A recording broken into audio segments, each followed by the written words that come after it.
For pretty much as far back as we can trace human history, people have always believed in a higher power.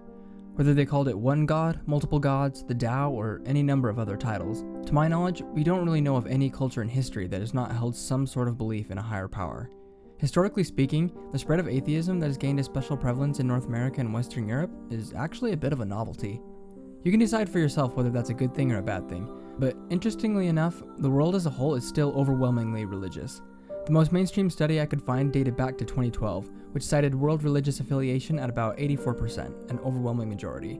Still, it is hard to ignore the spread of atheism, especially for people in the US and Europe, which YouTube tells me is where most of you guys are from. But here's the interesting thing about atheism. I spent 2 years in Eastern Europe on a religious mission in my early 20s, in a country that was reportedly one of the most atheistic countries in the world. Now, I spoke to a lot of people when I was there, and as you would expect, most of them were self-proclaimed atheists. However, when I asked them more questions, I realized something interesting. Although some of the people I talked to really did just believe that there's nothing out there, the majority of the people I questioned reported that they did in fact believe that there was some sort of higher power out there, but they just didn't identify with organized religion in general. What I learned was that a lot of people that consider themselves to be atheists, in reality are actually more agnostic than anything else. While this may or may not be universally true, I do think that most people tend to believe in something. If not in some specific higher power, then at least in some kind of cosmic force, or in universal laws, such as everything happening for a reason. This would make sense since, as I've already stated, almost all of our ancestors did believe in something or other. I mean, belief in a higher power is kind of baked into our DNA. Now, if you're one of those people that want a bit of a deeper dive into this topic, I do have one recommendation above all others. Go to the primary source.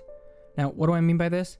Well, you may not have noticed, but there are literally billions of people out there in the world ready to offer you an explanation of who God is, what it's like, and how you should live your life now that you know. The other thing you may or may not have noticed is that some of these claims seem to contradict each other, and that seemingly one of the only things that they all have in common is that they all seem to disagree. So how in the world are we actually supposed to ever find anything out? One of my favorite hobbies is studying history, and in historical study, one often runs into a similar problem of ascertaining the truth as it actually happened. Because of this, historians understand the importance of a primary source. Primary sources are defined by the Healy Library at the University of Boston as immediate, first-hand accounts of a topic from people who had a direct connection with it. Primary sources are seen as far more reliable because of their direct connections with the actual topic in question. Now, since everyone who professes some kind of belief in a higher power has purportedly had some kind of direct experience with their belief, I suppose you could argue that any believing person could be considered a primary source. But there is a source much closer to the center of the question, and that's higher power itself. Now, a lot of people have never thought of higher power as an entity that can be communicated with, or that has any dealings with people at all. However, spiritual teachers from many different religions and many different walks of life have discovered that this is indeed the case. There is a higher power in this universe, whatever you want to call it, and it does communicate with people. Now, we could get caught up, as many often do, with trying to decide which name for higher power is the best, or which religion, if any, has it the most right. However, I think it really cuts a lot faster to the core of the issue to just ask the higher power itself. This isn't hard to do. Simply find a quiet place where you won't be interrupted. You can assume whatever position you feel will help you focus the most. Some people kneel, others meditate. Once you've done this, simply direct your attention to the fact that there is some kind of higher power, and ask it to make itself known to you. Now, if you're sincere and you're really looking for an answer, keep an eye out as you go about your life, and you will receive an answer in some way that you'll be able to understand.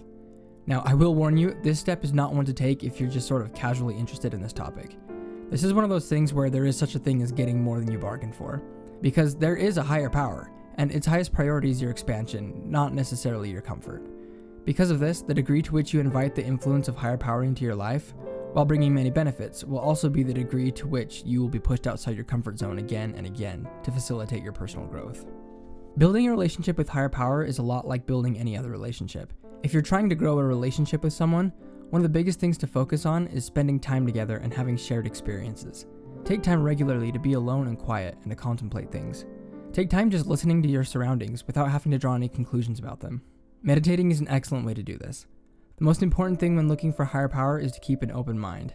Focus on allowing higher power to reveal itself to you as it really is, not as you expect it or want it to be.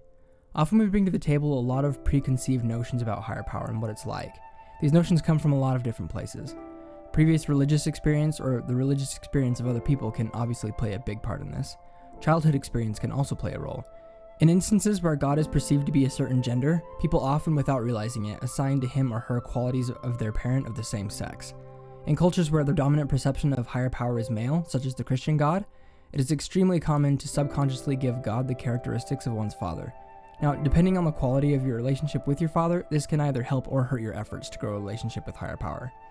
Individuals that grew up with fathers that were distant, detached, authoritarian, or domineering may experience God in the same light without realizing it.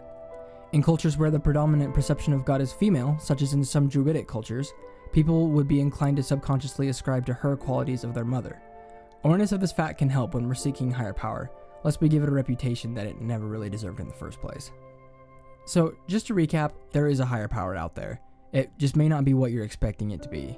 The best way to find higher power and to learn what it's really like is to ask it for yourself and watch for an answer to come. Once you've done this, I would recommend asking its perspective on your life and seeing what it says. What you find out may surprise you. Thanks for watching. Peace and blessings.